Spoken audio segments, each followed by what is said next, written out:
Ya, selamat pagi. Terima kasih atas kesempatannya. Perkenalkan kami dari kelompok 1, saya Krisdawan Adi Prasetyo dan rekan saya ada Mbak Fatima dan Mbak Saida Alwi. Di sini kami akan mempresentasikan mengenai uh, desain pabrik kimia dan ekonomi pabrik biodiesel dari kelapa sawit atau CPO. Mungkin untuk materi yang pertama akan disampaikan langsung oleh Mbak Fatima. Untuk Mbak Fatima dipersilakan.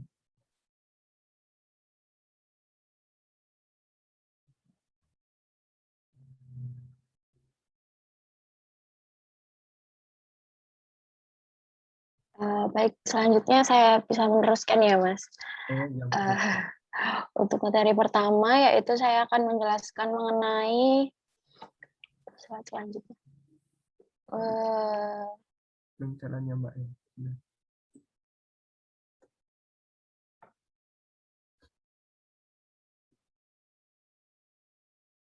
Di sini saya akan di sini pada kelompok 1 ini outline tugasnya yaitu di mana ada analisis pasar dan penentuan kapasitas pabrik. Kemudian selanjutnya yang pertama yaitu analisis pasar. Di sini dikatakan bahwa konsumsi energi per jenis di Indonesia pada tahun 2019 sebanyak 998,9 juta, di mana 989,9 juta tersebut terbagi menjadi beberapa jenis, yaitu yang pertama untuk 42% BBM, 17% batu bara, 10% gas, 16% listrik, 7% LPG, 4% biodiesel, dan sisanya itu biomasa. Kemudian ada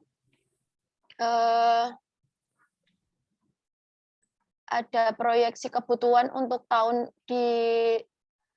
diperkirakan bahwa tahun 2050 ada peningkatan konsumsi energi per jenis tersebut sebanyak 2.907,8 juta.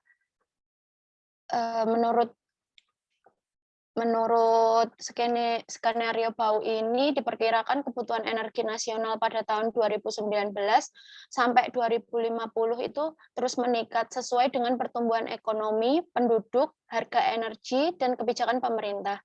Total kebutuhan energi final diproyeksi akan meningkat dengan laju pertumbuhan rata-rata sekitar 3,5% per tahun.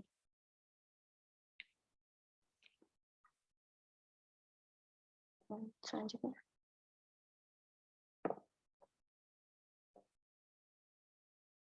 Kemudian yang selanjutnya yaitu kebutuhan minyak bumi untuk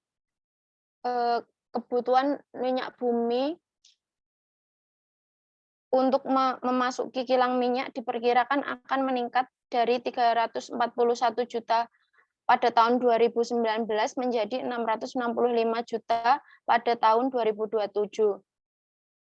Peningkatan tersebut karena adanya penambahan kapasitas kilang melalui program RDMP atau Refinery Development Master Plan pada 5 kilang minyak yang terdapat di Indonesia, yaitu Pelaju, Dumai, Cilacap, Balongan, dan Balikpapan, serta program GRR atau Grassroots Refinery di Tuban dengan kapasitas 300 MBOPD. Selanjutnya, kebutuhan crude diperkirakan tetap hingga tahun 2050 karena tidak ada penambahan kapasitas kilang. Karena tidak ada penambahan kapasitas kilang yang akan digantikan dengan kendaraan listrik. Di sisi lain, produksi crude diperkirakan terus menurun dengan laju penurunan rata-rata 4,9% per tahun. Penurunan tersebut terjadi karena kondisi sebagian sumur yang sudah tua atau lokasi sumber daya yang jauh di daerah frontier. Sementara itu, ekspor crude diperkirakan terus menurun hingga berhenti pada tahun 2024.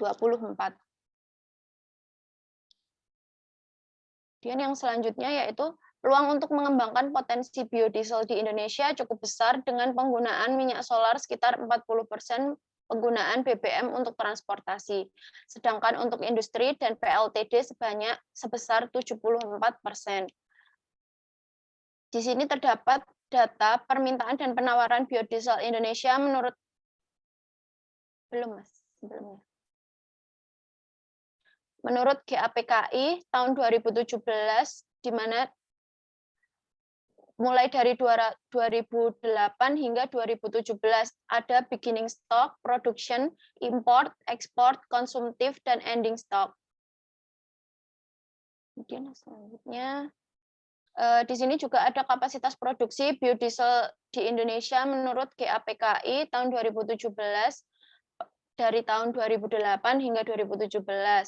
Pada tahun 2008, Indonesia berhasil memproduksi 630.000 kiloliter biodiesel, sedangkan tingkat konsumsi adalah 23.000 kiloliter. Dan sebagian besar produksi biodiesel Indonesia adalah berorientasi ekspor. Setiap tahun, produksi biodiesel Indonesia memiliki tren pertumbuhan yang positif. Pada tahun 2017, selang satu dekade, produksi biodiesel Indonesia meningkat pesat atau lebih dari 4 kali lipat menjadi 2,6 juta kiloliter. Seiring dengan meningkatnya konsumsi domestik dari 23.000 kiloliter pada tahun 2008 menjadi 2,47 juta ton pada tahun 2017, menunjukkan laju konsumsi meningkat jauh lebih pesat, yakni 23.000 kiloliter pada tahun 2008 menjadi 2,4 juta kiloliter pada tahun 2017. Kemudian, peluang besar biodiesel bukan hanya dari pengganti solar, tapi konsumsi alam Indonesia yang memiliki beraneka ragam tanaman yang dapat dijadikan sumber bahan bakar biodiesel, seperti yang digunakan sekarang yaitu crude palm oil atau CPO. Kemudian selanjutnya akan diteruskan oleh Mbak Fatimah.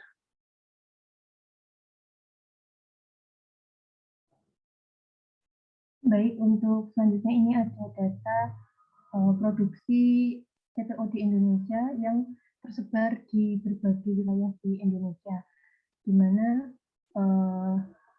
di Provinsi Riau ini menduduki posisi yang pertama, yaitu memberikan kontribusi sebesar 21,47%. Dan ini termasuk yang terbanyak di seluruh Indonesia. Selanjutnya, bisa di next. Selanjutnya ini ada data proyeksi produksi CPO dan pemanfaatannya dari data Kementerian Pertanian dan Kementerian ESDM, di mana produksi CPO mencapai 40,6 juta ton pada tahun 2018. Untuk total ekspor CPO-nya mencapai 27,4 juta ton atau 67% dari total produksi, dengan nilai ekspor mencapai 18,5 miliar US dollar. Dan sisanya sebanyak 13,2 juta ton digunakan dalam negeri sebagai untuk minyak goreng, biodiesel, dan produk turunan lainnya.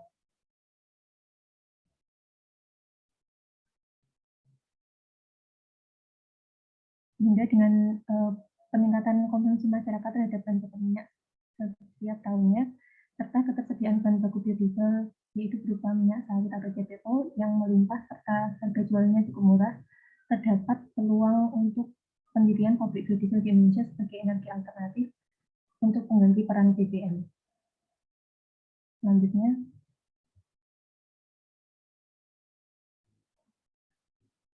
terkait penentuan kapasitas ini dibagi menjadi dua, yaitu penentuan kapasitas berdasarkan bahan baku dan kapasitas produk. Bisa dilihat. Sejalan dengan peningkatan jumlah penduduk dan perekonomian nasional, kebutuhan akan energi ini juga meningkat, di mana untuk Indonesia ini masih didominasi oleh energi fosil. Tingginya laju konsumsi energi ini mengakibatkan ketimpangan antara laju pengurasan sumber daya fosil, diantaranya ada minyak bumi, gas bumi, serta batu bara, dengan kecepatan menemukan energi terbarukan. Dan saat ini pemerintah masih mengupayakan segera menemukan energi terbarukan, yang salah satunya tadi yaitu biodiesel berbahan baku CPO. Ketersediaan bahan baku ini termasuk hal yang sangat penting untuk pemenuhan produksi biodiesel di Indonesia. Selanjutnya, Mungkin ini ada data perkembangan luas area kelapa sawit dari Direktorat Jenderal Perkebunan. Selama kurun waktu 2014 sampai 2018, luas perkebunan sawit ini terus mengalami perluasan setiap tahunnya. Untuk perkebunan rakyat atau PR yang berwarna biru itu, dan perkebunan besar swasta yang PBS atau yang berwarna abu-abu. Untuk masing-masing, untuk perkebunan rakyat ini sebesar 7,35% dan untuk perkebunan besar swasta sebesar 9,35%. Dan untuk tahun 2019 dan 2020, untuk luas area perkebunan rakyat dan perkebunan besar swasta ini meningkat dengan laju pertumbuhan sebanyak 2,3%. Luas area perkebunan sawit ini akan terus meningkat seiring dengan pertumbuhan industri minyak sawit dan peningkatan kebutuhan minyak nabati di dunia.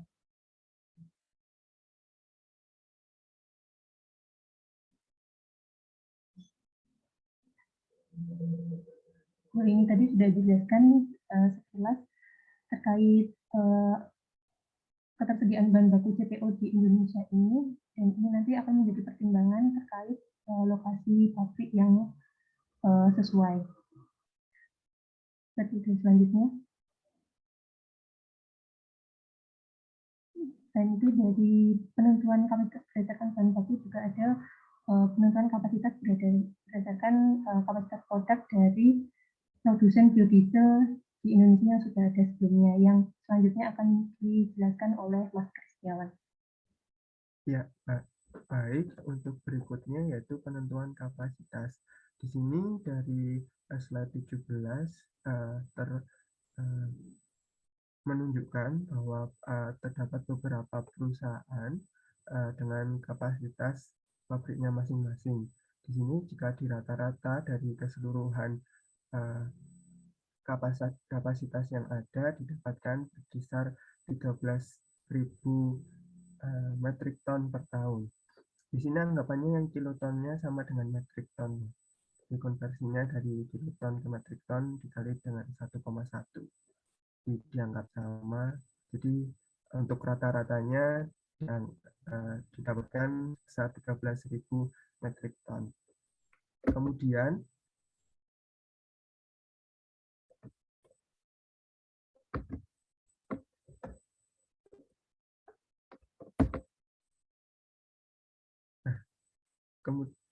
dari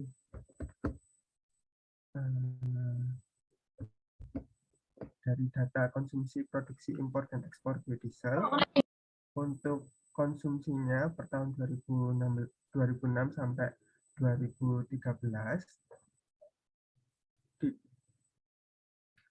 dan untuk jadi di slide berikut ditampilkan untuk data konsumsi, produksi, ekspor, dan impor serta domestik di tahun 2006 sampai 2013.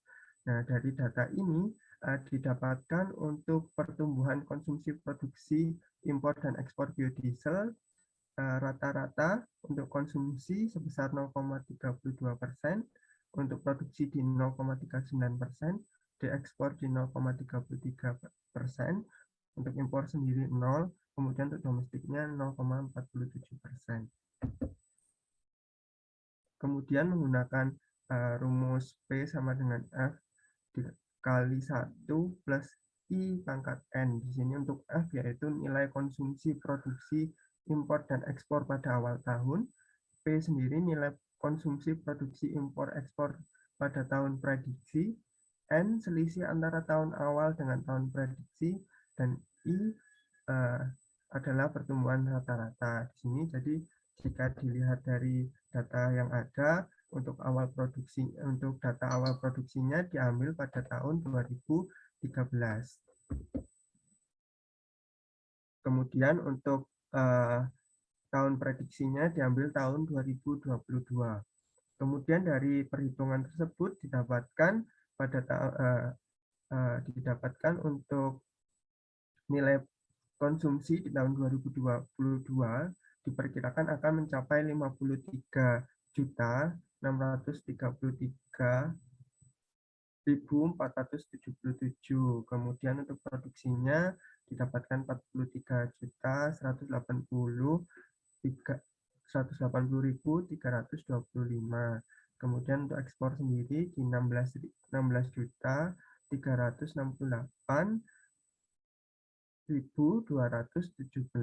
dan untuk domestik sendiri di angka 25.046.781.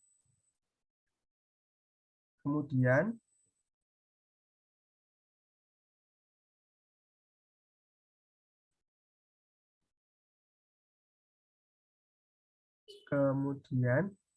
untuk kapasitas sendiri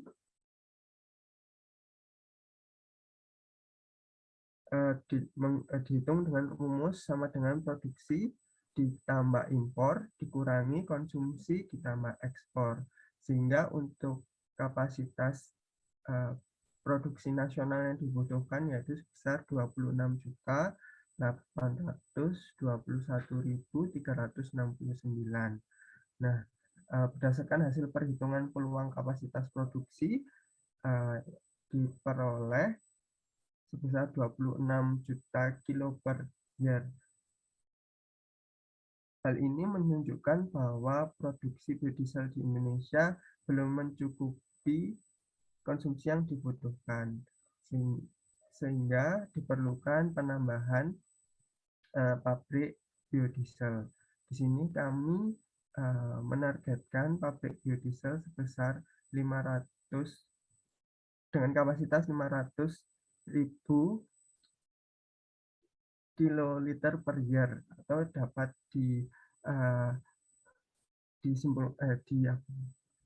dapat berkontribusi sebesar 1,86% dari kebutuhan 1,86% dari kebutuhan kapasitas produksi nasional.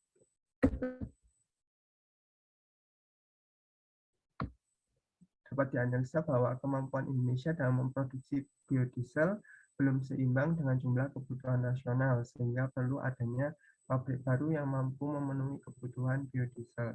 Dengan pertimbangan hasil perhitungan peluang kapasitas produksi, didapatkan kapasitas pabrik sebesar 500.000 kiloliter per tahun dengan menyumbang 1,86% dari kapasitas produksi nasional. Nah, penentuan kapasitas pabrik ini sendiri juga mengacu pada cadangan bahan baku serta lokasi pabrik dan juga produksi biodiesel kompetitor yang ada. Mungkin demikian presentasi dari kelompok kami. Terima kasih atas perhatiannya. Mungkin ada pertanyaan dari teman-teman ataupun dari yang lain.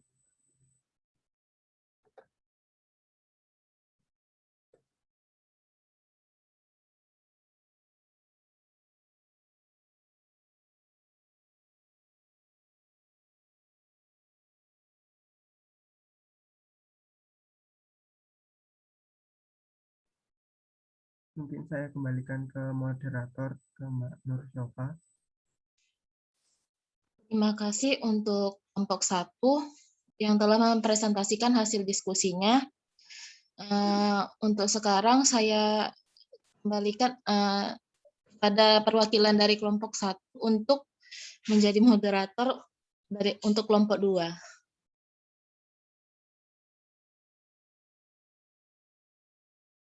Baik, saya akan mewakili kelompok 1 untuk menjadi moderator kelompok 2.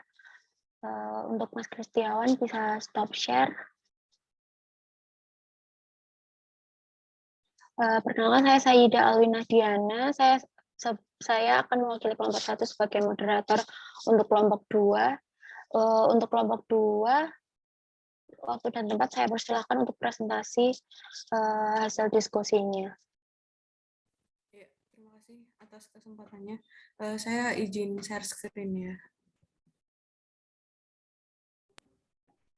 Apakah sudah terlihat? Sudah, Mbak. Oh iya.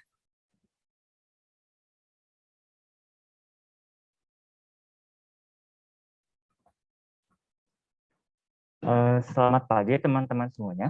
Saya Dwi Skip dari kelompok 2 akan menjelaskan tentang desain pabrik biodiesel dari CPO. Dengan kelompok saya ada Anggun dan Ihsan. Selanjutnya, Mbak.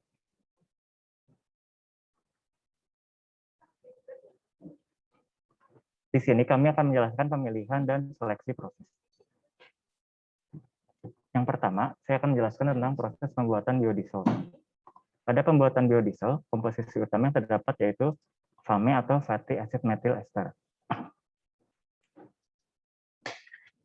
Untuk pada tahap awal, crude palm oil atau CPO dilakukan proses refinery atau pemurnian, di mana proses pemurnian ini berfungsi untuk menurunkan FFA, derajat warna, moisture content, dan menghilangkan bau, serta mereduksi senyawa logam. Untuk tahapannya sendiri ada degamming, bleaching, dan filtrasi. Selanjutnya, hasil dari pemurnian CPO dinamakan dengan refined bleached palm oil atau RBPO. Yang selanjutnya akan dilakukan proses esterifikasi, lalu transesterifikasi, lalu menjadi FAME atau fatty acid methyl ester yang akan digunakan untuk minyak biodiesel. Untuk warna dari CPO tadi ditunjukkan pada background. Untuk proses pemurnian sendiri, kan tadi seperti yang saya sudah jelaskan, CPO masih mengandung wax, FFA, monogliserol, dan digliserol, sehingga masih diperlukan proses pemurnian untuk menghilangkan zat pengotor yang terdapat dalam minyak. Untuk pemurnian sendiri terdiri dari tahap degamming. Tahap degamming sendiri ini ada dua tipe, ada secara kimia dan ada secara fisika. Untuk secara kimia sendiri menambahkan senyawa basa, sehingga kelebihan dari degamming secara kimia itu minyak lebih stabil karena tidak ada proses pemanasan dan tetapi limbahnya banyak. Tahap degamming sendiri ini berfungsi untuk menghilangkan kotoran minyak seperti getah atau lendir-lendir yang terdiri dari fosfatida, protein, residu, karbohidrat, air, dan resin. Untuk yang tahap ini digunakan senyawa kimia. Lalu selanjutnya ada tahap bleaching. Tahap bleaching ini berfungsi untuk pemucatan atau mengurangi warna dan bau dari minyak itu sendiri dengan mereduksi bilangan peroksida dan bilangan asam serta meningkatkan bilangan penyebunan. Untuk proses pembuatan biodieselnya sendiri, setelah dari refinery CPO dilakukan proses esterifikasi. Esterifikasi sendiri ini adalah tahap konversi dari free fatty acid menjadi ester dengan mereaksikan minyak lemak dengan alkohol. Lalu untuk katalisnya sendiri yang digunakan adalah katalis bersifat asam kuat seperti asam sulfat, asam sulfonat organik, atau resin penukar asam kuat lainnya. Lalu proses esterifikasi sendiri ini bertujuan untuk mengkonversi tinggi pada suhu rendah. Reaktan alkohol harus ditambahkan karena untuk mereduksi suhu yang digunakan. Dengan perbandingan konsentrasi yang tepat dan kondisi operasi yang sesuai, konversi dapat didapatkan dalam waktu 1 hingga beberapa jam. Untuk reaksinya sendiri yaitu tadi yang hasil dari crude palm oil, FFA, ditambahkan dengan alkohol menjadi ester ditambah air. Esterifikasi sendiri biasa digunakan untuk membuat biodiesel dari minyak berkadar FFA tinggi lebih dari 3%. Lalu FFA akan dikonversikan menjadi methyl ester setelah ditambahkan alkohol. Selanjutnya, berikutnya ada tahap transesterifikasi, yaitu tahap reaksi antara lemak atau minyak nabati dengan alkohol untuk membentuk ester dan gliserol. Biasanya digunakan setelah esterifikasi untuk meningkatkan jumlah yield produk. Karena reaksi ini adalah reaksi reversible, maka digunakan alkohol berlebih untuk menggeser kesetimbangan ke arah produk. Untuk reaksinya sendiri terdapat pada slide berikut. Reaksi ester dan gliserol ditambahkan dengan metanol, ditambahkan dengan katalis, salah satunya itu katalis basa, menjadi methyl ester. Selanjutnya, untuk transesterifikasi sendiri tadi kan ada R1, R2, dan R3. Itu merupakan hidrokarbon panjang yang sering disebut dengan asam lemak. Asam lemak sendiri ini bergantung dari tipe minyak nabati. Untuk alkohol yang bisa digunakan seperti 1 metanol, apabila digunakan maka akan menghasilkan asam lemak methyl ester. Metanol sendiri ini dipilih karena harganya ekonomis dan memiliki kelebihan, serta secara fisika maupun secara kimia. Metanol dapat secara cepat bereaksi dengan trigliserida dan mampu melarutkan NaOH. Selanjutnya ada etanol, maka alkohol akan reaksinya akan menjadi asam lemak etil ester. Untuk reaksinya sendiri terdiri atas beberapa reaksi berurutan yang bersifat reversible. Trigliserida yaitu ini sebagai penyusun utama minyak nabati akan terkonversi secara bertahap menjadi digliserida, ditambah dengan alkohol, lalu ditambah katalis menjadi monogliserida. Di mana monogliserida ini ditambahkan alkohol kembali, lalu ditambahkan katalis akan menghasilkan methyl ester atau dengan ditambah gliserol sebagai produk samping. Berikutnya akan dijelaskan oleh Mbak Anggun. Untuk Mbak Anggun silakan. Ya, baik, saya akan melanjutkan presentasinya, yaitu dari proses transesterifikasi ini terdapat beberapa katalis, yaitu katalis asam, katalis basa, dan katalis enzim.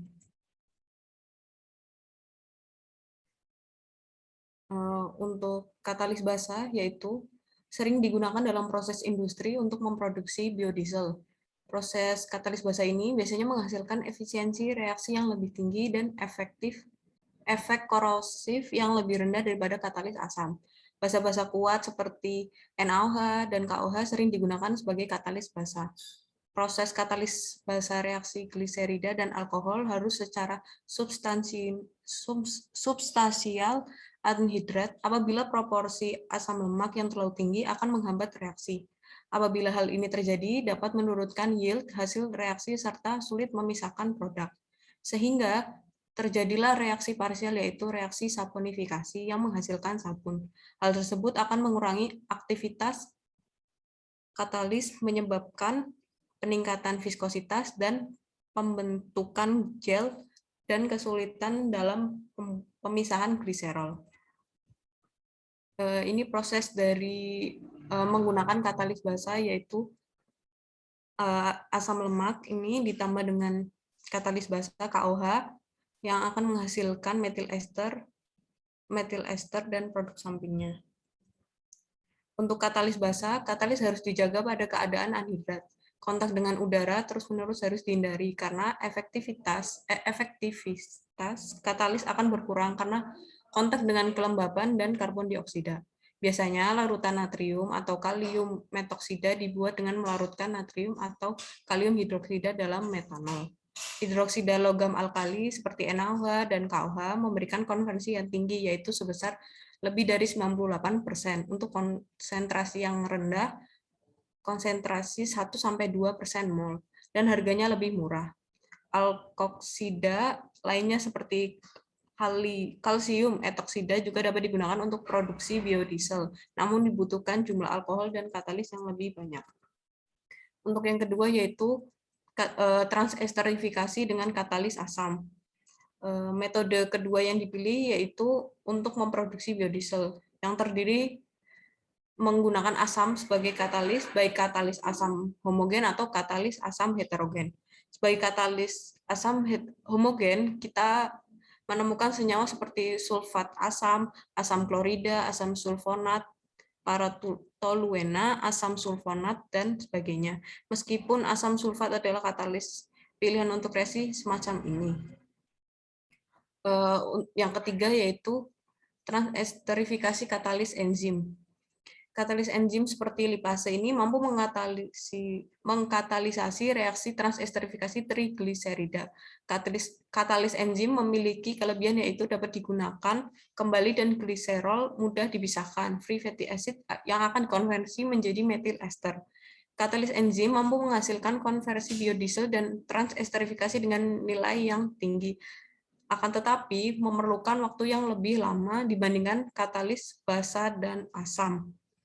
Dalam sintesis biodiesel root alkohol metanol berfungsi untuk mensuplai gugus alkil atau metil, sementara itu dalam sintesis biodiesel root non-alkohol metanol bisa digantikan dengan metil asetat sebagai pensuplai gugus metil yang reaksinya harusnya sudah dihapus.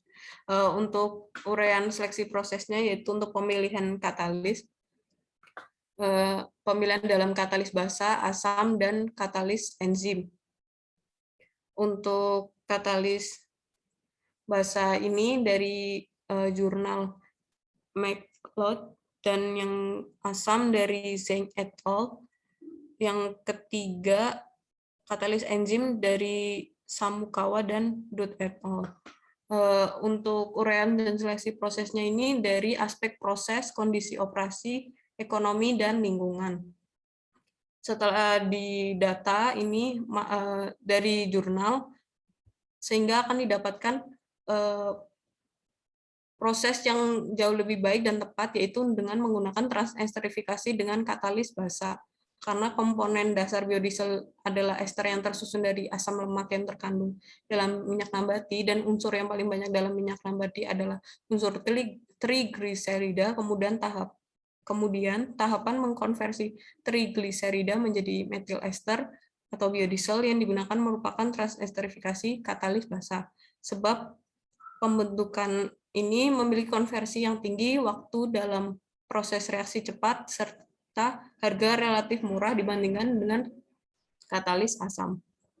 Kemudian selanjutnya akan dijelaskan oleh Mas Iksan untuk proses blok diagramnya. Baiklah, saya akan melanjutkan penjelasan untuk overview blok diagramnya. Seperti yang telah dijelaskan sebelumnya, di mana feed yang berupa CPO akan melewati proses degamming, yang di mana pada proses ini akan dilakukan penghilangan senyawa pengotor dari dalam CPO.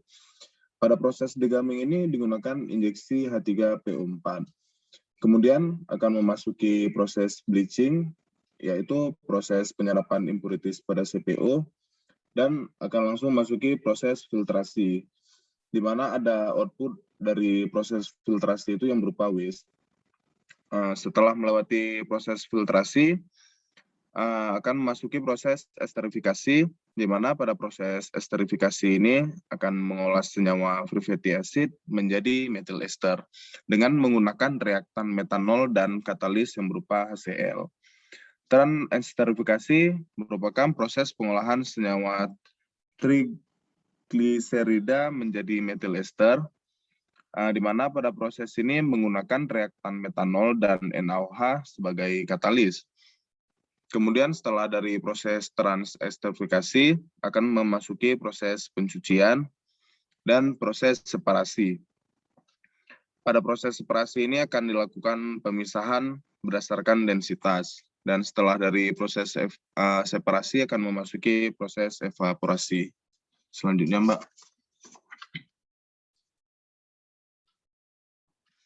Baiklah, ini merupakan flowsheet dari contoh perancangan pabrik biodiesel dengan menggunakan CPO, di mana untuk feed CPO akan dimulai dari tangki F111, di mana pada flowsheet ini akan dibagi 4 tahapan.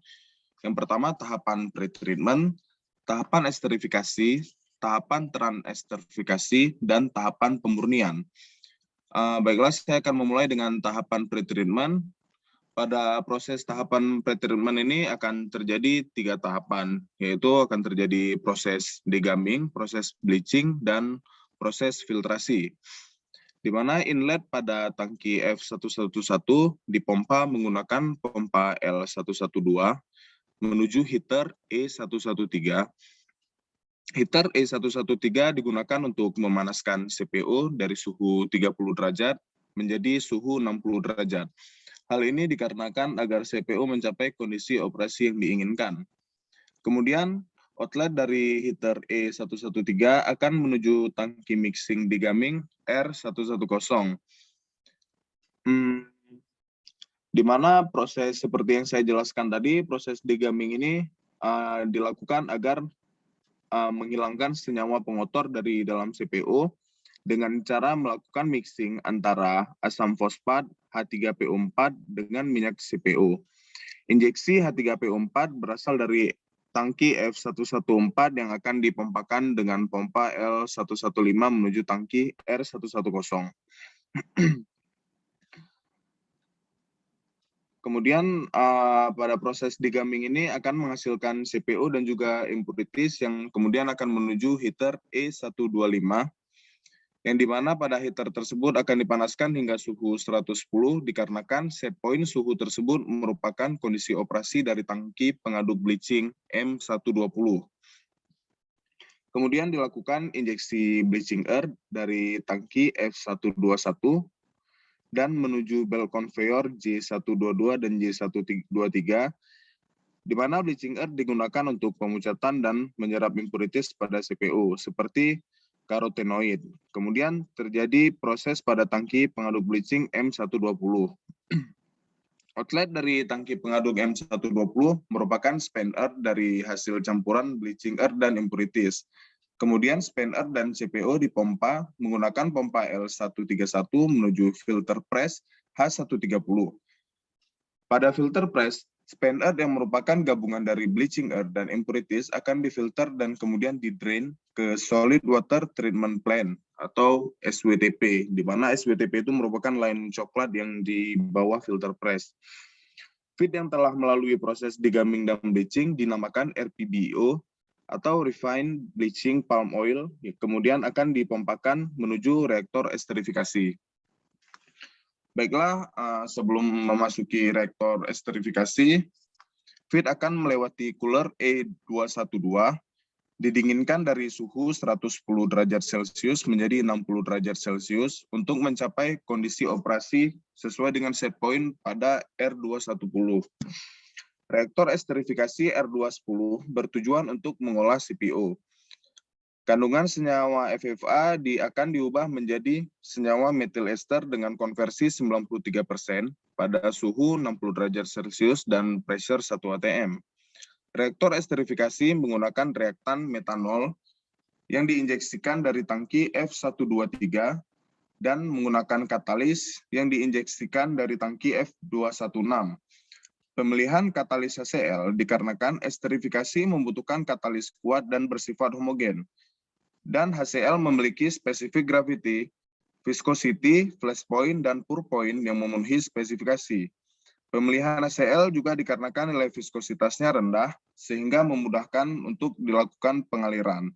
Dan dengan menggunakan viskositas rendah akan meringankan daya pompa. Hasil dari esterifikasi R210 menghasilkan senyawa metil ester dan juga air. Kandungan CPO yang masih tersisa akan menuju reaktor esterifikasi R310. CPO dan juga metil ester merupakan feed reaktor pada proses transesterifikasi. Pada reaktor transesterifikasi R310 terjadi proses pengolahan senyawa trigliserida menjadi metil ester dengan konversi 97% dengan temperatur 60 derajat Celcius dan pressure 1 atm. Tahap transesterifikasi menggunakan metanol sebagai reaktan dan NaOH sebagai katalis. Baiklah, kemudian biodiesel atau fatty acid methyl ester yang dihasilkan akan dipompa menuju washing tower D410, di mana pada washing tower ini merupakan proses pencucian menggunakan air untuk pemisahan di dekanter nanti. Kemudian feed dipompa menuju cooler E422 dan masuk ke alat dekanter H420. Pada dekanter ini akan terjadi pemisahan berdasarkan perbedaan densitas. Terdapat dua output dari dekanter, yaitu aliran 39 yang akan diolah menjadi biodiesel dan aliran 38 akan menuju tangki penampung gliserol F450. Outlet dari dekanter dipompa menuju evaporator V430, di mana pada proses evaporator yaitu akan terjadi proses penguapan kandungan air yang tersisa untuk menambah yield biodiesel agar lebih murni. Set point evaporator yaitu suhu pada 100 derajat Celcius dan pressure 1 atm. Setelah terjadi proses pada evaporator, biodiesel akan menuju cooler dan terjadi penurunan temperatur dari 100 derajat Celcius menjadi 40 derajat Celcius. Dan kemudian akan dialirkan ke tangki penampung F440 dan biodiesel siap didistribusikan. Baiklah, sekian dari saya kembalikan ke Mbak Anggun. Ya, baik. Terima kasih. Sekian dari presentasi kelompok kami.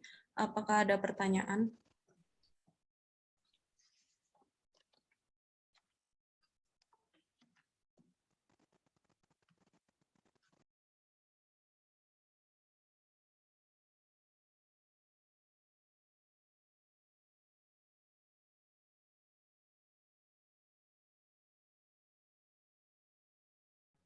Sepertinya belum ada.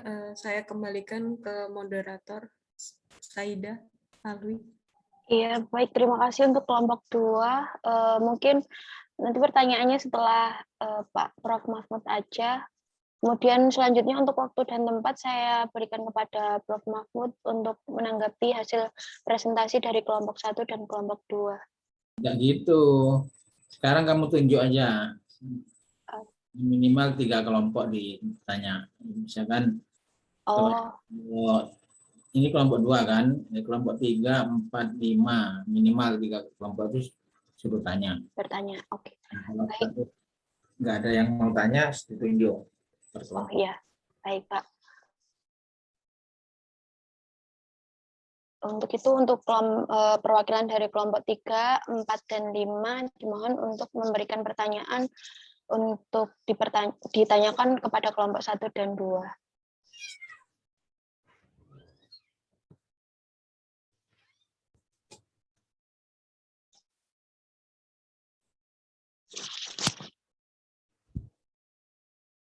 Kalau nggak tanya berarti kemungkinan sudah paham. Kemungkinan, ya. Kemungkinan juga nggak paham. Nggak ada yang mau ditanyakan. Namun karena mungkin nggak ngikuti, makanya ditunjuk aja. Jadi biar ngikuti. Baik. Ya. Dulu, kelompok 3 dulu misalkan. Iya, untuk kelompok 3, anggotanya siapa saja ya? Saya.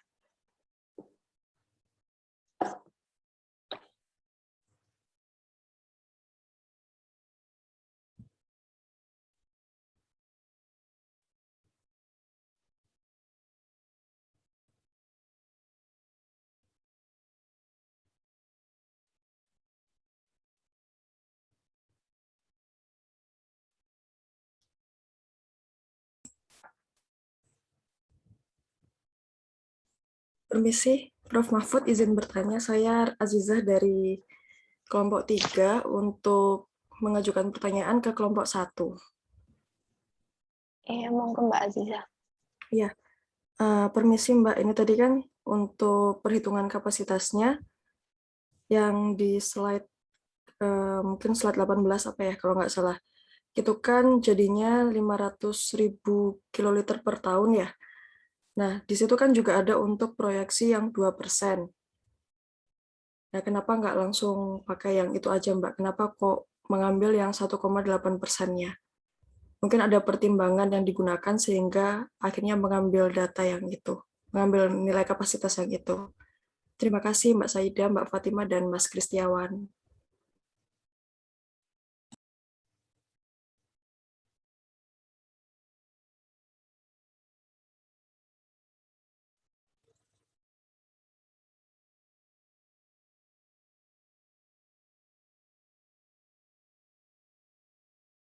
Ya, bisa langsung dijawab. Iya, baik Pak.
Mas Kristiawan mungkin bisa share screen-nya, Mas.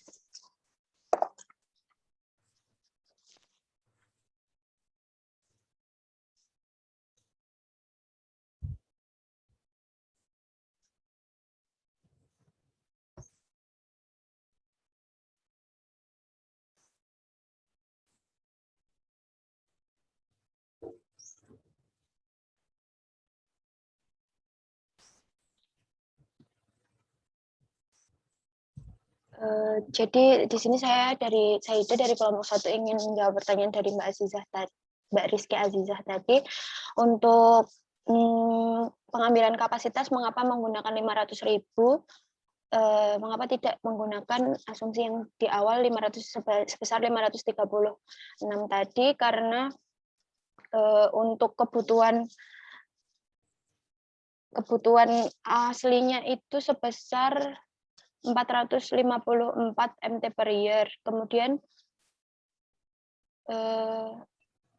kebutuhan aslinya yaitu 6.427 ini, kemudian dibulatkan ke 500 untuk kapasitas pemenuhan dari kebutuhan nasional tersebut, Mbak. Jadi mungkin dapat untuk pembulatan saja. Jadi yang sebelumnya kan hanya 500, yang sebelumnya kan 536. Jadi kami berasumsi untuk membulatkannya menjadi 500.000. Kemudian dipersenkan, dicari persenannya yaitu 1,86% dari kebutuhan nasional. Begitu.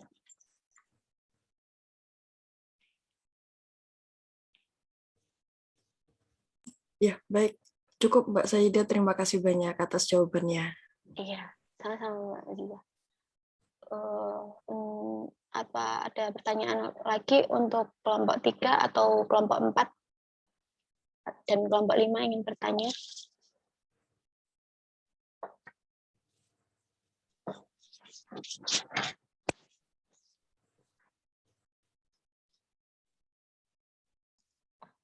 Permisi, saya mau bertanya. Iya, Mbak Desau.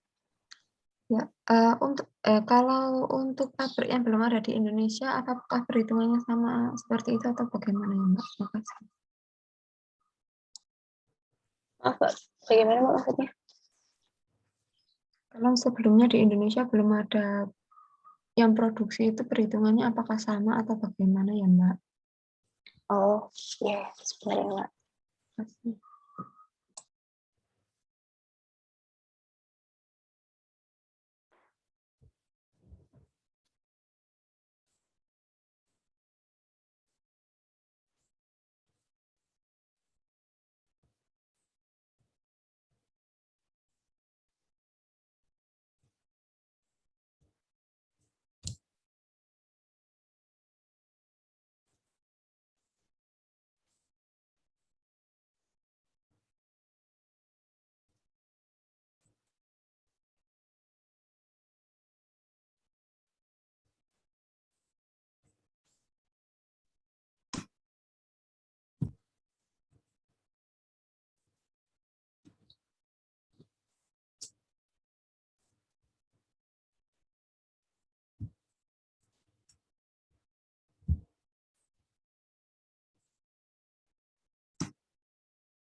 Ya, baik.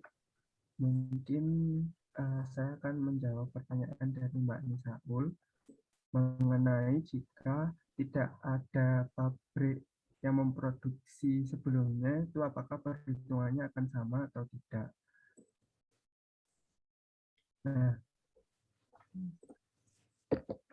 Nah, saya share screen dulu.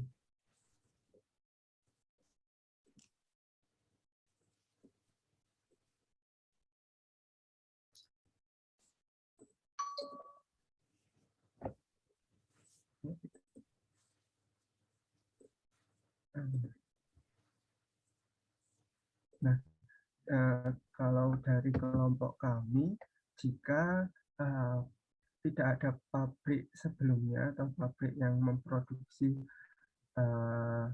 biodiesel di Indonesia, maka kita dapat mendapatkan data produksinya itu adalah 0. Dan jika ada konsumsi di Indonesia, berarti data impor, data pemenuhannya akan ada di bagian impor. Jadi misal nggak ada pabrik, berarti kan produksinya 0, konsumsinya bakal ada jumlahnya. Kemudian untuk pemenuhan konsumsinya maka akan diambil dari impor, sedangkan ekspornya 0. Nah, hal ini dapat menentukan kapasitas produksi nasional yang dibutuhkan itu akan menjadi besar karena rumusnya adalah produksi ditambah impor dikurangi konsumsi ditambah ekspor. Jadi semisal produksinya 0 dan impornya banyak dan konsumsinya banyak, berarti kan kapasitas produksinya masih tetap dapat diketahui seperti itu. Mungkin apa terjawab Mbak Nisa? Mungkin apa ada tambahan lagi dari Mbak Sri dan Mbak Fatima?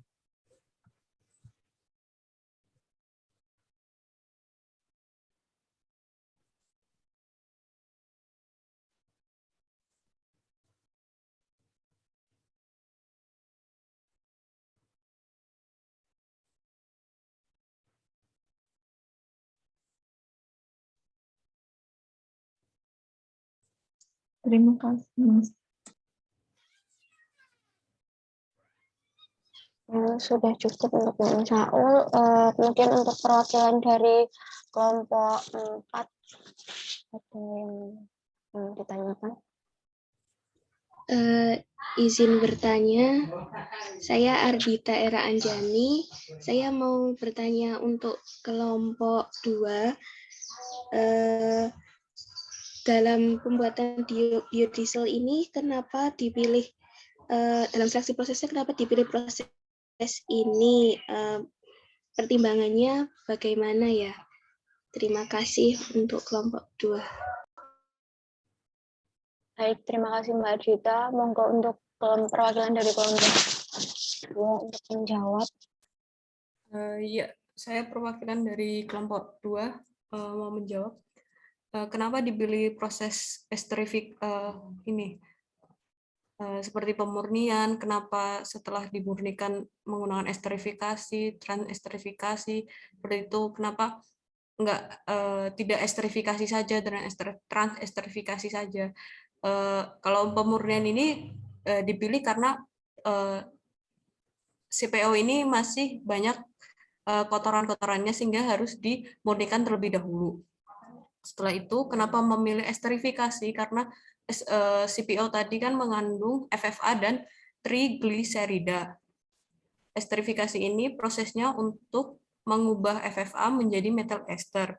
Nah, yang trigliseridanya itu diolah atau diproses di transesterifikasi, yaitu trigliserida menjadi metil esternya ini. Nah, di dalam presentasi diskusi kelompok kami, pemilihan prosesnya itu pada pemilihan katalisnya di proses transesterifikasi karena pertimbangan di ini katalis basa, apa menggunakan katalis asam atau menggunakan katalis enzim. Di data terlebih dahulu mana yang terbaik, misalnya kalau katalis basa ini konversi biodieselnya kan lebih dari 90. Nah, asam sama-sama di atas 90% juga, tapi enzim lebih bagus. Namun waktunya katalis basa ini jauh lebih singkat dibandingkan dengan yang lain. Untuk temperaturnya juga lebih 50 ini lebih sedikit dibandingkan asam. Pertimbangan lainnya itu bisa menggunakan aplikasi expert choice ini dan akan didapatkan proses yang terbaik yaitu di transesterifikasi katalis basa. Seperti itu. Apakah ada tanggapan? Sudah cukup. Terima kasih, Mbak Anggun. Iya, terima kasih. Terima kasih pertanyaannya untuk Mbak Adita dan tanggapannya dari Mbak Anggun. Kemudian selanjutnya adakah pertanyaan lagi yang dapat ditanyakan untuk kelompok 1 atau kelompok 2?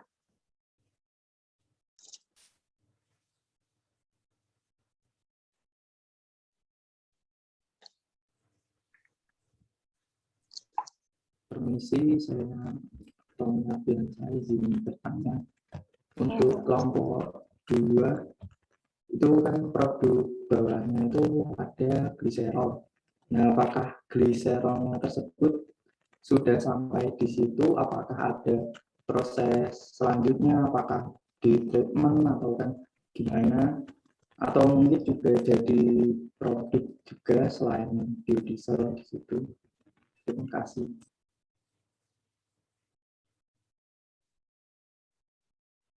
Oke, terima kasih pertanyaannya Mas Tommy. Monggo kelompok 2.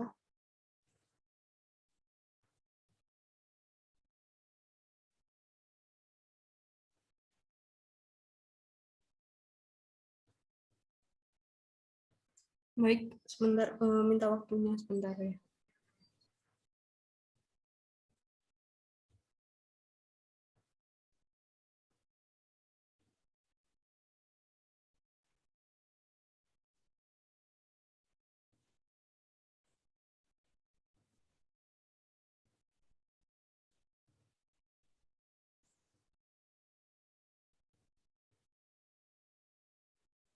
Kalau di kelompok kami di proses flowsheet ini gliserolnya kita jual lagi, jadi nggak diproses kembali gitu.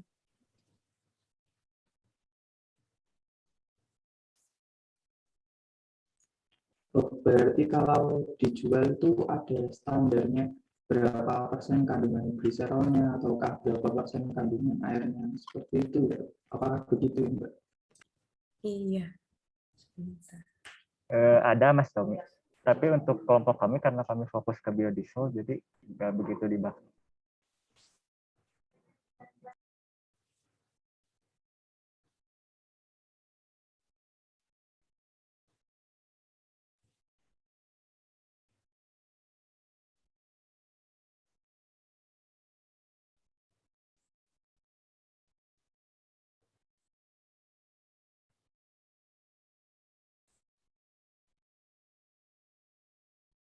Apakah sudah cukup, Mas Tommy? Iya, mungkin sudah cukup. Oh, baik, terima kasih. Selanjutnya, apakah ada pertanyaan lagi untuk kelompok 1 dan kelompok 2 dari teman-teman?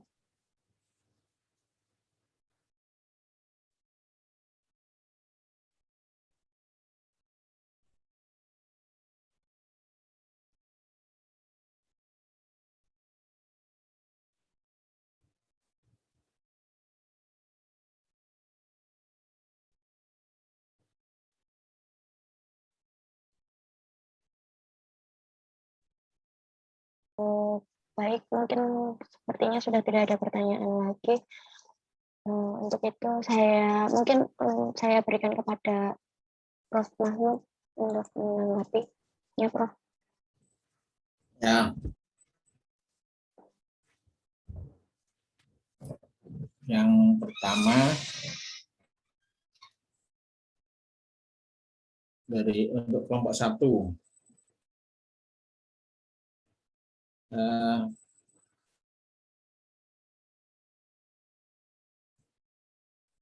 Saya share materi dulu untuk mengingatkan kembali.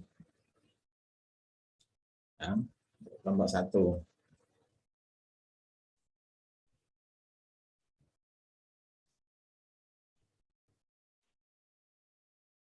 Nah, jadi penentuan kapasitas pabrik itu didasarkan pada ya, kajian potensi pasar, data ekspor impor. Ya. Tadi saya nggak melihat data ekspor impornya untuk biodiesel, ya. Tadi malah masukkan solar, ya. Ada tadi data ekspor impornya. Berapa produksi Indonesia, berapa konsumsinya, berapa impor ekspornya ada. Kemudian yang ini yang nggak dimasukkan, kebutuhan masa mendatang. Kebutuhan masa mendatang itu kebijakan pemerintah, jadi harus cari data ini apa roadmap-nya pemerintah dalam mewajibkan minyak solar jadi biodiesel. Ya, biosolar. Jadi minyak solar yang biasa jadi biosolar. Jadi di situ harus ditelusuri kebutuhan solar per tahun itu berapa. Ya. Dari tahun ke tahun berapa. Nanti pada 2022 itu berapa kebutuhan solar. Nah, dari kebutuhan solar itu berapa persen biodieselnya? Karena awalnya kan 10%. Nanti tahun saat ini sudah naik 15%. Nanti tahun 2025 itu jadi 20% atau 25%, 20%. Jadi dari situ sudah kelihatan konsumsi, ya bakal konsumsi dari biodiesel. Ya, tadi tidak ada ini, tidak ada data kebijakan pemerintah itu tentang rencana pemerintah mewajibkan solar, persentase biodiesel di dalam solar. Ya. Nah, kelompok 1, Setiawan siapa? Setiawan sama Saidi Aldi, ya. Iya, Pak. Ya. Ya, nanti datanya dilengkapi ini. Itu masih salah cara ngitung kapasitas itu. Ya. Jadi salah data. Yang kedua, salah mengambil kesimpulan. Jadi 500 itu gimana gitu. Jadi harus dilihat kapasitas pabrik rata-rata. Ya, produksi yang saya berikan itu belum tentu satu pabrik. Jadi misalkan Wilmar, ya. Wilmar itu kan 1.300.000 kiloliter, ya. Itu belum tentu satu pabrik itu. Itu mungkin pabriknya ada 3 atau ada 5 gitu, ya. Jadi harus ditelusuri kapasitas pabrik terbesar di Indonesia itu berapa, ya. Jadi kapasitas dalam arti kapasitas pabrik. Jadi misalkan ini, ya, petrokimia memproduksi apa NPK misalkan 500.000 ton, ya. Itu tidak satu pabrik gitu loh. Di petrokimia itu ada 4 atau 5 pabrik di situ. Berarti kapasitas pabriknya kalau tadi 500 tapi ada 5 pabrik, berarti kapasitas pabriknya cuma 100 gitu. Jadi yang kamu rencanakan di sini itu pabrik, bukan perusahaan, bukan kapasitas perusahaan, kapasitas pabrik. Real pabrik itu berapa gitu. Ya. 500 berapa tadi 500.000 ton itu masuk pabriknya besar sekali itu. Itu belum ada di Indonesia pabrik sebesar itu. Ya. Pabrik di Indonesia itu terakhir kemarin itu yang Wilmar di Sumatera itu apa ini? 1.000 ton.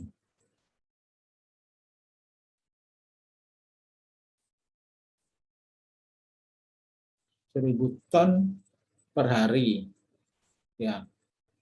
Berarti kalau per tahun 300, cuma 300. Ini sudah paling besar ini di punya Wilmar ini. Ya, jadi Wilmar tahun berapa ini? Membangun pabrik di Sumatera itu kapasitas 100 ton per hari. Nah, itu satu pabrik. Jadi 300.000 ton per tahun. Ya, kamu tadi berapa? 500.000 ton. Ya, nggak ada pabriknya di Indonesia sekarang. Ya, nomor satu ya, perhatikan dua hal ya. Jadi data menentukan kapasitas sama mengambil kesimpulan. Jadi mengambil kesimpulan itu potensi pasar tidak langsung oh saya ambil 2%, saya ambil 5% gitu ya. Bukan. Ya. Jadi kalau potensi pasar kamu bisa melihat dari data-data ekspor impor atau data kebutuhan masa mendatang berdasarkan kebijakan pemerintah. Karena biodiesel itu tidak akan ketemu data ekspor impornya. Ya, paling ketemu sedikit. Ya. Justru untuk yang akan datang itu kita bisa hitung kebutuhan solar, ya per tahun itu berapa. Dia datanya di Pertamina atau di internet banyak itu. Ya, nanti kalikan persentasenya. Ya. Target di 2025 ya itu sudah 20% dari kebutuhan solar. Nah, sehingga di situ itulah peluang kapasitas. Yang paling besar adalah untuk mencukupi kebutuhan dalam negeri. Belum mikir ekspor Mas ya, dalam negeri belum tercukupi. Artinya kebutuhan Pertamina aja. Karena yang buat biodiesel kan tetap hanya Pertamina. Ya mungkin bisa ada juga yang bukan Pertamina seperti AKR yang ngoplos itu juga bisa, tapi itu kecil ya. Terus yang kedua menentukan kapasitas tadi ya. Jadi tidak hanya didasarkan peluang pasar ya, mengambil sekian persen dari pasar, tapi juga harus dilihat kapasitas pabrik yang mampu ditangani ya. Kalau terlalu besar nanti tidak punya pengalaman ya, nggak pengalaman juga nggak punya nilai ekonomis, menguntungkan apa enggak. Kalau yang sudah terpasang, nah itu menguntungkan. Ya, itu kelompok 1 ya. Ya, baik, Prof. Terima kasih. Sekarang kelompok 2. Kelompok 2, ini saya share screen lagi. Tugas kemarin tidak sesuai dengan tugas. Ada yang kurang. Coba rinciannya ya. Nah, ini saya kemarin memang judulnya kurang pas ya, tapi isinya pas misalnya. Jadi buatlah uraian proses dan blok diagram dari beberapa proses produksi biodiesel. Kan sudah saya kasih contoh produksi biodiesel itu apa saja. Jadi buat blok diagramnya ini. Kalau proses esterifikasi itu blok diagramnya seperti apa? Bahan bakunya apa? Ya. Jadi proses esterifikasi itu katalis asam apabila bahan bakunya mengandung FFA-nya tinggi sampai di atas 50%. Contohnya apa bahan baku yang FFA tinggi? Itu crude palm destilat, CPAD. Ya. Itu limbah dari sawit. Itu pabriknya ada di Gresik, PT Terindo. Itu menggunakan CPAD katalisnya asam. Ya, uraian prosesnya simpel, cuma esterifikasi. Ya. Terus ada yang transesterifikasi aja. Transesterifikasi itu apabila bahan bakunya tidak mengandung FFA lebih kecil dari 2%. Itu baru prosesnya hanya transesterifikasi.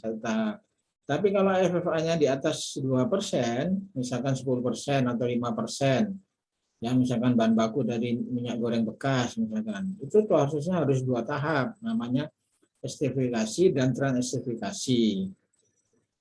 Terus kalau prosesnya sulit, dipisahkan baru transferasi in situ, tapi ini belum proven, belum ada pabriknya. Jadi yang ada itu 3 itu, ketiganya itu ada pabriknya.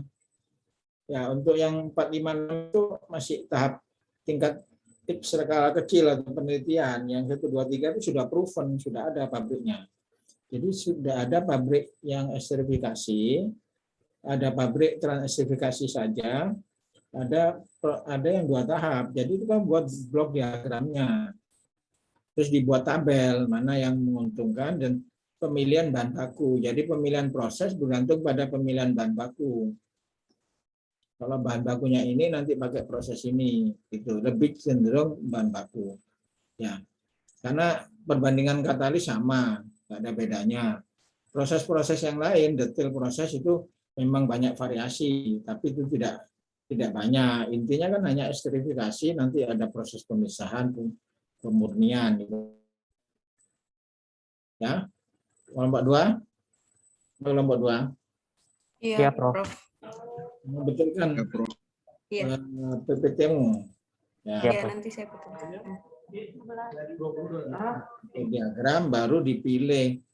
Nah, milihnya itu bergantung bahan bakumu apa. Ya, nanti akan terkait dengan bahan baku yang dipilih itu. Nanti kelompok berikutnya harus di mana pabriknya. Ya.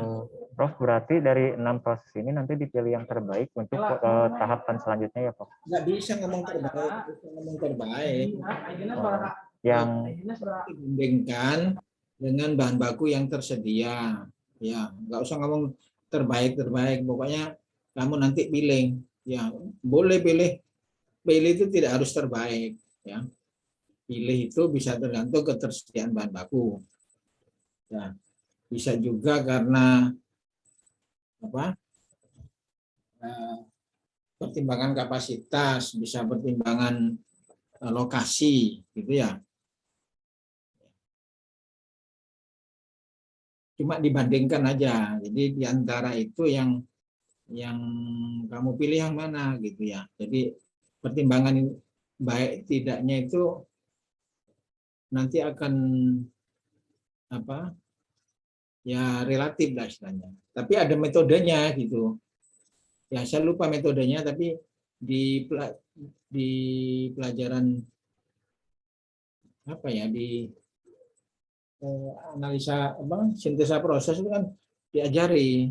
Misalkan ada pilihan itu bagaimana cara memilih pertimbangan gitu ya. Ada semacam tool atau metodenya gitu ya. Nah, itu intinya ya. Jadi untuk presentasi berikutnya nanti setiap kelompok harus siap pertanyaan. Ya, kalau nggak siap pertanyaan berarti tidak mengikuti presentasinya. Ya, mungkin tidur gitu, nggak ikut kuliah. Ya, jadi nanti kalau nggak tanya saya tunjuk nanti. Ya, jadi alokasi presentasi 20 menit, pertanyaan 10 menit harus dipenuhi, minimal 3 kelompok ada perwakilannya. Ya, jadi nggak ada yang tanya, jadi tanda tanya, nggak tanya itu karena ngerti apa enggak gitu. Ya. Sekarang saya tanya, sudah paham apa enggak? Pertama analisa pasar tadi, yang kedua di pemilihan proses. Mungkin ada pertanyaan. Saya Prof ingin bertanya. Siapa ini? Ada. Ya, ada gimana?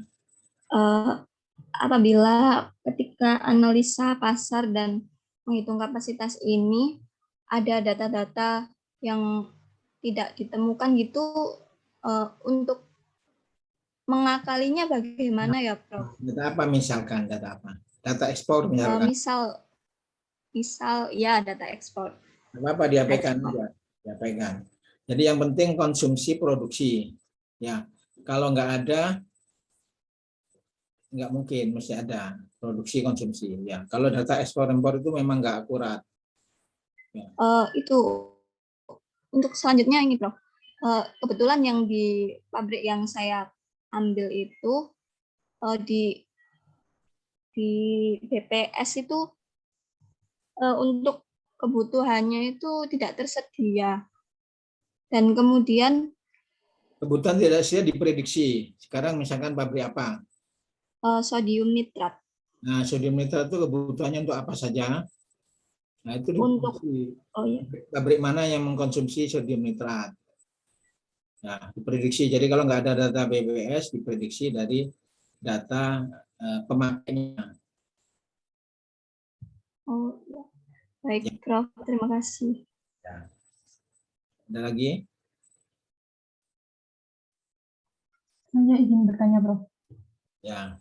Untuk yang tadi itu kan harus mempertimbangkan sama yang peraturan pemerintah itu, Prof.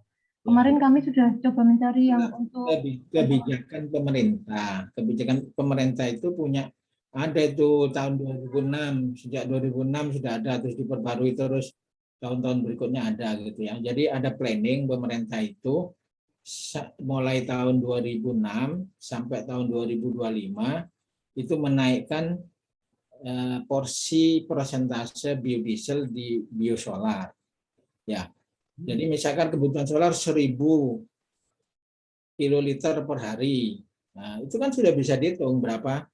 Nah, dan itu nanti dipetakan. Nanti kebutuhan solar itu kan nanti naik ya, ada tren ya, tren naik. Berarti kebutuhan biodiesel juga naik gitu ya. Dan naiknya biodiesel itu ada dua, naik karena ngikuti kebutuhan solar sama naik karena persentasenya bertambah gitu loh. Jadi kalau pada tahun sekarang itu kalau tidak salah sudah, kalau tidak 15% sudah 20% di kebijakan pemerintah itu ya. Nah, itu sudah bisa dihitung konsumsi gitu loh, pasti itu konsumsi itu.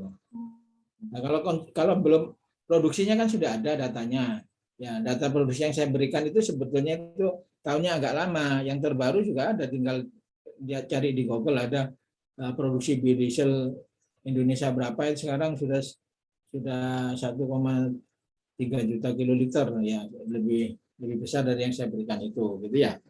Nah, konsumsi dengan kebutuhan pemerintah. Pemerintah kalau pabrik itu tidak bisa memenuhi, pemerintah pasti impor ya. Walaupun tidak ada data impor, itu sudah bisa dikirakan pasti pemerintah impor segitu ya. Jadi cukup data kebutuhan pemerintah ya, berarti kebutuhan biodiesel gitu atau konsumsi biodiesel calonnya gitu ya. Kan lebih simpel ini karena jangan selalu pakai rumus itu bukan rumus itu rumus hanya ini istilahnya ya rumus untuk mempermudah aja. Jadi kadang-kadang kita tidak perlu pakai data ekspor impor, cukup konsumsi produksi ya. Baik, Prof. Lalu terkait untuk data kebutuhan dalam negeri atau domestik itu apakah juga harus dipertimbangkan masuk ke ini, Prof, untuk kapasitas, Prof? Itu kan baru peluang ya, sebentar ya, itu kan baru peluang ya, peluang kapasitas. Iya, Prof. Kapasitasnya kamu boleh pilih sembarang, jadi nggak harus ini. Jadi kalau misalkan peluangnya ada 1 juta misalkan ya, kamu kan bisa bikin pabrik kapasitas pokoknya di bawah 1 juta gitu ya. Tetapi di bawah 1 juta itu lihat pabrik existing di Indonesia itu berapa gitu loh. Ya, jangan ngambil yang paling besar. Ngapain ngambil yang besar ya?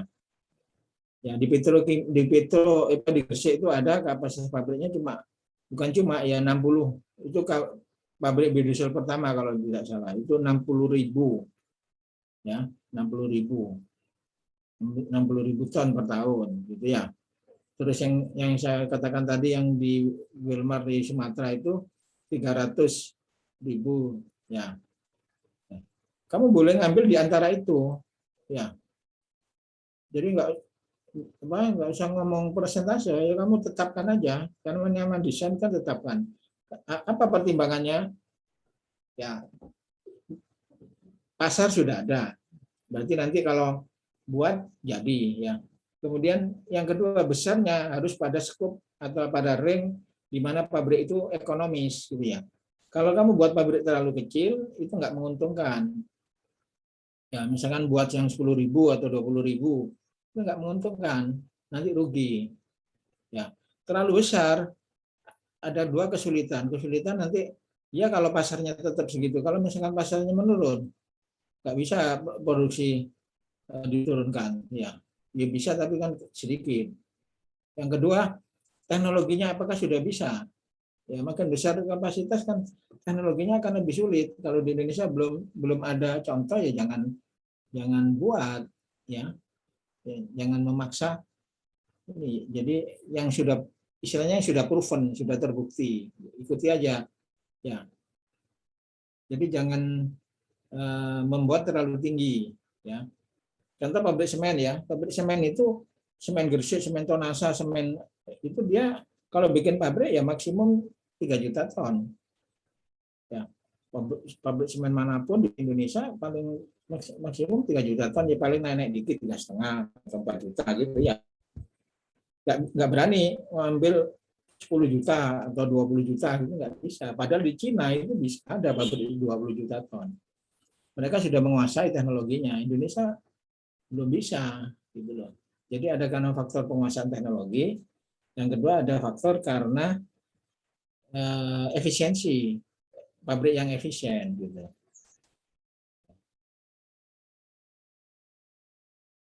Kan pernah saya ceritain ada pabrik gula yang buat terlalu kecil di Malang, ya Igomas itu, ya akhirnya bangkrut. Ada pabrik semen di Kupang, pabriknya terlalu kecil, cuma 300.000, padahal efisiennya harus 2 juta sampai 4 juta. Ya tutup pabriknya, bangkrut. Ya, karena tidak mengikuti kaidah-kaidah ekonomi atau kaidah-kaidah pabrik yang efisien untuk dibuat. Ya. Ya, jadi dari dua presentasi ini, karena ini presentasi pertama ya kita kasih aplaus ya, bagaimanapun juga dia sudah berusaha, tapi nanti ini presentasinya PowerPoint-nya diperbaiki lagi sebelum dikumpulkan ya. Baik, Prof. Minggu depan yang kelompok 3 dan 4 ya. Kelompok 3 dan 4 sudah punya bayangan nggak? Kelompok 3, pemilihan lokasi, gimana caranya memilih lokasi? Pertama, merujuk pada pemilihan bahan baku ya.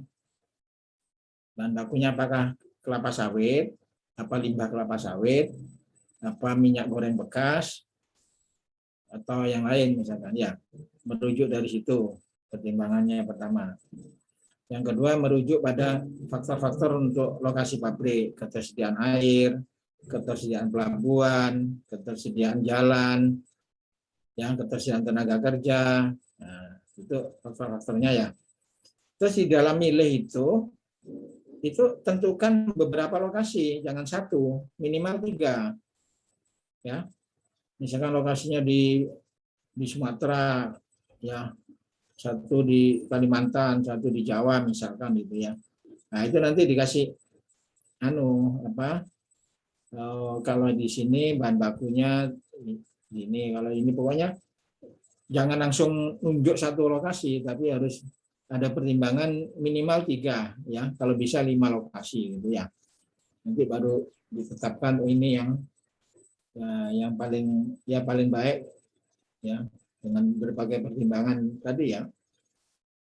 Ya, kelompok 3 ya, paham ya. Baik, Prof. Mahfud. Terima kasih. Nah, ya sudah kalau gitu untuk ini saya akhiri sampai di sini. Selamat. Prof, Ya, ada lagi? izin bertanya, Prof. Tadi untuk pengambilan data seumpama dari BPS itu biasanya rentangnya berapa ya, Prof? Apakah ada ketentuannya? Pengambilan data apa maksudnya? Contohnya seperti data ekspor impornya itu kan biasanya ada tahun-tahunnya, Prof. Itu biasanya 5 tahun terakhir. Oh, 5 tahun terakhir. Ya. Baik, Prof. Terima kasih, Prof. Ya, saya akhiri. Selamat pagi. Assalamualaikum warahmatullahi wabarakatuh. Waalaikumsalam warahmatullahi wabarakatuh. Terima kasih, Prof. Terima kasih, Prof.